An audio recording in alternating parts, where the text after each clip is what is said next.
Super Saiyan Rage has to be easily the most complicated transformation in the history of Dragon Ball canon. Yeah, it's anime canon, but, you know, canon's canon. Hell, it's so complicated, I didn't even bother trying to explain it in my Every Saiyan Transformation Explained video, even though in that video I was mostly going for the manga canon side of things rather than the canon side of things. But in this video, I'm going to be giving you my own personal theories and explanations on how I think Super Saiyan Rage is actually achieved, even though I already did this in a short form video on both TikTok and YouTube, and the reception's been alright. So with that reception, I feel like I can give more of an explanation through this kind of content. So stick around, find out, hit like, comment, and subscribe, and let's try our hardest to get through this. So rather than explaining Super Saiyan Rage right off the bat, let's go through another idea on how the grade multipliers could actually work within Super Saiyan. Because in my initial video, I talked about how the grades are just legitimate worse versions of the true evolutionary states of Super Saiyan, going through how the multipliers are pretty much identical with different data books, even claiming this idea, even applying some minor fucking things from the grades to the full powered states of each respective grade into the true essence of Super Saiyan. But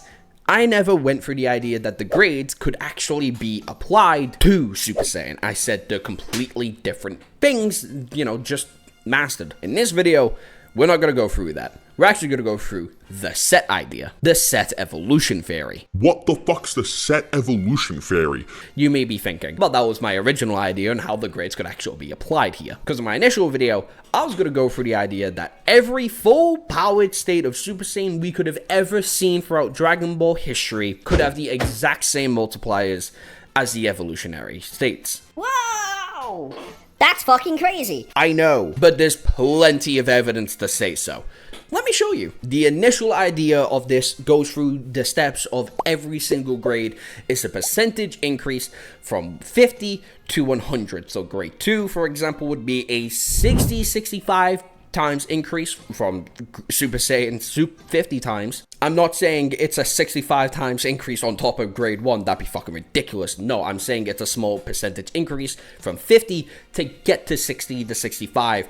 And that same idea can be applied from grade 2 to grade 3. And rather than 65, it can jump up massively from 75 to 85 times of that of base until we get to full powered Super Saiyan, and where it'd be 100 times base, making it into where if you are grade 1 going straight to grade 2, it would actually be a 100 times increase, the exact same way full powered Super Saiyan would be a 100 times increase. But grade 4 can still go to Super Saiyan 2 and gain that multiplier on top of that, making the full powered version of Super Saiyan 2 200 times that of base rather than 100 times that of base, like the initial idea would be. And that idea of the full powered states gaining the evolutionary multiplier on top of itself, plus the actual evolutionary state on top of that, with its own multiplier, can persist throughout the manga. Hence why Goku and Gohan are so much stronger than Vegeta and Trunks in full powered Super Saiyan, rather than it being a flat 50 times increase in comparison to what would be a 1000 times increase if we go with the initial idea that fucking grade 3 is 10 times that of grade 1. It would be a, oh yeah, of course they're not much stronger. They have a whole fucking whatever the percentage increase is from grade 3. But this idea does persist, and it also shows heavily, thanks to both Vegeta and Trunks, showing us multiple times throughout the manga, the anime, the games, that if you are able to fully harness the power of Super Saiyan 2, you are able to not only get to Super Saiyan 3's equivalent strength, but significantly higher, possibly. Case in point, Vegeta versus Beerus in comparison to Goku versus Beerus, and where Goku could not land a fucking hit on him, whilst Vegeta was throwing hands. And another example, Trunks fighting Goku in the manga, in where he forced himself to exert way more power than Super Saiyan 2 should initially be able to achieve to get to a point where Vegeta calls out, saying he's stronger than Goku's Super Saiyan 3 transformation right now, forcing Goku to turn God to end the fight almost immediately. And in terms of the games, Kakarot also shares the same sentiment, in where Goku and Vegeta were having a extremely fair battle in Super Saiyan 3 and full powered Super Saiyan 2. So with the evidence I just showed you, hopefully it makes a bit more sense on why I think the evolutionary process would work like that. Getting to a point where your full powered state is equivalent to the evolutionary state but you can still apply the evolutionary state on top of that. Got it? Great. How the fuck do we get here? Well, I think this was meant to be full-powered Super Saiyan 2, because anytime Super Saiyan 2 ever gets an extra mental amount of increase in power, hell, even most of the times we see Super Saiyan 2 be achieved, anger is involved. Like, an insane amount of anger is involved. Gohan had to see literally all of his friends being tortured and an innocent robot die in front of him who appreciated life, and that made him snap. And if you're an idiot, you probably also think that Vegeta probably only achieved Super Saiyan 2 because of the margin increase, which literally harnesses the anger and rage and the darkness inside of your soul, forcing out as much power in you as possible. I personally, Vegeta already had Super Saiyan 2 at this point in the story,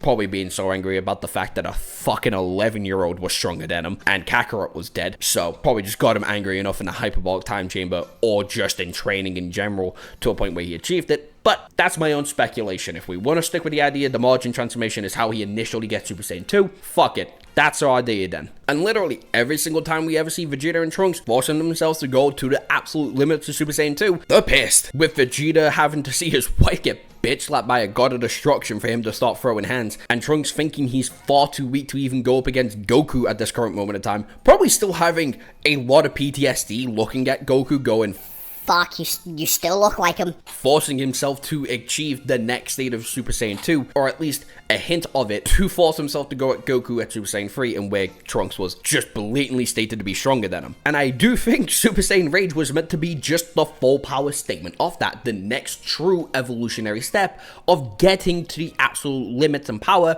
that Super Saiyan 2 could achieve, giving us a completely different atmosphere and look in comparison to what full-powered Super Saiyan would initially achieve, in where full-powered Super Saiyan is a nice, calm state. Even when Goku's powering up, when Gohan's powering up, they've got this weird presence of being relaxed around them, and it's honestly kind of intimidating. Compare that to full-powered Super Saiyan 2 in the idea that I'm currently thinking of it and explaining in this video, in where the atmosphere is rugged. With the atmosphere being so sharp, I wouldn't be surprised if diamonds get cut from it. Hell, even full-powered Super Saiyan looks different from every other grade of Super Saiyan we ever see. They could have just implemented it into the manga with a slightly tweaked out look rather than it getting a blue undertone. It could have just been a completely blue aura with the yellow hair tint, giving us the actual confirmation that this is what Super Saiyan 2 at its absolute limits and perfected would look like. So with everything I just presented to you, you're probably also thinking, great, why is it not in the manga? Well, the answer is actually insanely simple.